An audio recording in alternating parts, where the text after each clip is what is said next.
how's it going? I am Molly from Wild Ginger Herbal Center, and I was just thinking about some of the things that we're doing right now, preparing for the season.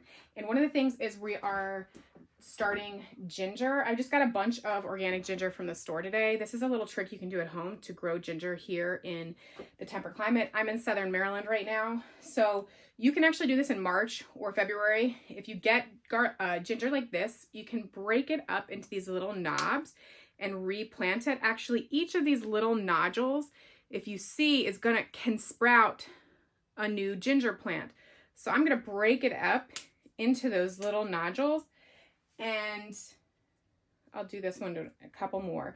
And then you can plant this outside. You can put it out after your frost-free date, wherever you're at, into the garden, or you can get it going early, which is what I'm doing right now. You can start it as early as March or February. You can even use last year's ginger and break it apart and use this method. If you do that, I would get like a bucket or have your soil moist, and I would put your ginger in there. Keep it moist throughout the winter, but don't over soak it, otherwise it'll mold. And you can actually cover it with a cloth, and that'll stop it from it'll keep it alive, but it'll stop it from fully sprouting until you want it to, which would be more like February, March, and then able to transplant out into May, which is our frost-free, well, it's a little bit earlier now, but late April, May around here.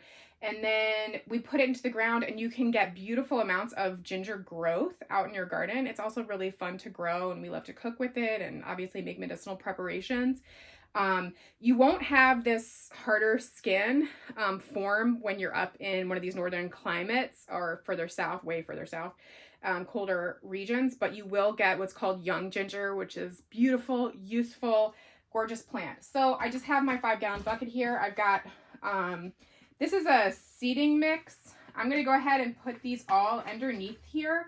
Again, my soil in here is pretty, I've broken it up into these little pieces. They each have those nodules. I'm going to cover them, and I'm going to make sure, again, like my soil is moist, but not soaking wet, because I don't want to actually cause these to begin to mold. I'm just going to cover them with the soil, and then they're going to be awesome, and they're going to start sprouting, and I'll have little plants in here that I can then go transplant out into the garden come late April, May. And then if you have something like a greenhouse you can grow them in, that'll give you even more season extension. You can let them grow into October for this area, maybe a little bit different depending on where you are. So that is one of the things we're doing right now. You can see they're all kind of buried in there. I don't know if you can see that or not. I don't want to, in my 5-gallon bucket. I'll just kind of spray it and keep it moist.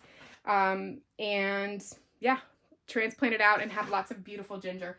We also have some of them put into, some of our students in one of our programs put them into these pots. You can do that too. You don't need to use a whole pot on them, but that works great as well. I hope you have fun planting your ginger.